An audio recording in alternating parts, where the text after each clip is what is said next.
నమస్కారం అండి. నా పేరు కలాన్ సంజయ్ కుమార్, హైకోర్టు తెలంగాణ. మొన్న 1/7/2024 నాడు కేంద్ర ప్రభుత్వం కొత్త చట్టాలు తీసుకోవడం జరిగింది.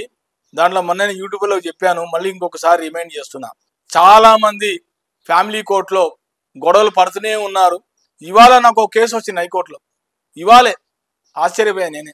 దాంట్లో కూడా చెప్పా, భార్యాభర్తల మధ్య మామూలుగా వివాహం జరిగింది 20 years బ్యాక్. ఆయనకి 2 పిల్లలు, కాకపోతే వాళ్ళు ఫిజికలీ హ్యాండిక్యాప్. 20 ఏళ్ల తర్వాత మొదటి భార్యకి విడాకులు ఇచ్చేసాడు. విడాకులు ఇచ్చిన తర్వాత ఇంకో అమ్మాయిని, మొదటి భార్య లవ్ మ్యారేజ్, రెండో మ్యారేజ్ వచ్చి అరేంజ్ మ్యారేజ్. ఆ అరేంజ్ మ్యారేజ్ లో అమ్మాయికి మటుకు పిల్లలు లేరు, నో ఇష్యూస్. అమ్మాయిని ఏమన్నాడు ఈయన, రెండో భార్యని, నువ్వు పిల్లలు పెంచి చూసుకుంటే సరిపోతుంది, నాకు ఇంకేం అక్కర్లేదు అన్నాడు. 20 సంవత్సరాలు కాపురం చేసిన తర్వాత నేను అంటాడు, నువ్వు అక్కర్లేదు వెళ్ళిపో అన్నాడు. మెడబెట్టి బయటకు వెళ్ళగొట్టేశాడు. రెండో భార్య, మొదటి భార్య ఇప్పుడు రెండో భార్యని అంటూనే నువ్వు విడాకులు ఇస్తావా లేదా ప్రెషర్ పెడుతుంది. భర్త సంపాదించిన ఆస్తులన్నీ మొదటి భార్య పిల్లలకి రాసేసాడు ఆయన. మరి ఈమెకి రెండో భార్యని మరి 20 years నువ్వు కాపురం చేసావు కదా, మరి ఈమెకి ఆస్తులు ఇవ్వవా, చిల్లిగో ఇవ్వవా, పైసా కూడా ఇవ్వలే. ఈ కేసు నేను స్వయాన టేకప్ చేస్తున్నా, రూపాయి తీసుకోవట్లే నేను. I'm not taking single Paisa. Humanity grounds లో నేను ఈ కేసు టేకప్ చేస్తున్నా. ఇంకొక లాయర్ గారు ఆయన నాకు చెప్పారు, నన్ను ప్రపోజ్ చేశారు, కళానిధి గారు అయితే బాగా ఆర్గ్యుమెంట్ చెప్తాడని. నేను చెప్పాను, ఆ అమ్మాయికి ధైర్యం చెప్పి ఒక ఏడుస్తూ వచ్చింది నా దగ్గరికి మార్నింగ్. అమ్మా నువ్వేం భయపడకు, నేను ఆఖరి క్షణం వరకు నేను పోరాడుతూనే ఉంటా, ఎట్లా అయినా నీకు న్యాయం అయ్యేట్టు చూస్తాను. నేను ఒక్క రూపాయి కూడా నేను తీసుకున్నామ్మా, నీకు నేను పోరాడి నీకు హెల్ప్ చేస్తాను నేను అన్నా.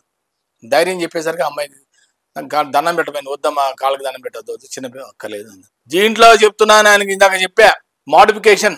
సార్ 498 లేదు, ఇప్పుడు ఐపీసీ ఇప్పుడు వచ్చింది బిఎన్ఎస్, భారతీయ న్యాయ సంహిత. దాంట్లో సెక్షన్ 85 తీసుకోండి. రెండోది వచ్చి సెక్షన్ 86 క్రుయాలిటీ. ఆ అమ్మాయిని హింస పెట్టాడు, మానసికంగా బాధ పెట్టాడు, 20 సంవత్సరాలు క్రుయాలిటీగా పెట్టాడు. దీని మీద పోరాడదాం మనం, హైకోర్టులోనే మన అప్పీల్కి వెళ్దాం, చేద్దాం, గట్టిగా పోరాడదాం. అమ్మాయి తప్పకుండా న్యాయం జరుగుతుంది అన్న. బుక్ కూడా పట్టుకొచ్చా నేను. ఆ బుక్ లో మొత్తం అంతా నేను స్టడీ చేసి సోమవారం నాడు నేను కూడా వకాలత్ ఫైల్ చేశాను. నన్ను కూడా తీసుకున్నారు వకాలత్తులు, నేను సైన్ చేశాను, ఆయన సైన్ చేశాడు. ఇద్దరు కలిసి ఈ కోర్టులో మేము వాదించబోతున్నాం. తప్పకుండా అమ్మాయికి న్యాయం జరిగేదాకా నేను వదిలిపెట్టే ప్రసక్తే లేదు.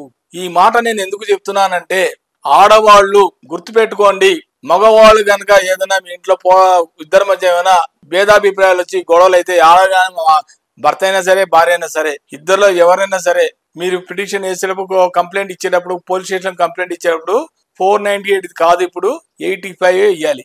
85 బిఎన్ఎస్ 2023 అని రాసుకోండి. ఇదివరకు ఐపీసీ 498A 1860, అది బ్రిటిష్ వాళ్ళది. ఆ చట్టం పోయింది.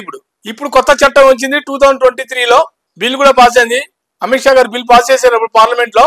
ఆ బిల్లో 85 బిఎన్ఎస్ భారతీయ న్యాయ సంహిత 2023 చెప్తూ అది క్లాస్ మెన్షన్ చేయండి. అది సెక్షన్ ప్లస్ బిఎన్ఎస్ అని మెన్షన్ చేయాలి 2023. అప్పుడే మీకు కోర్టులో మీ యొక్క పిటిషన్ స్వీకరిస్తుంది కోర్టు.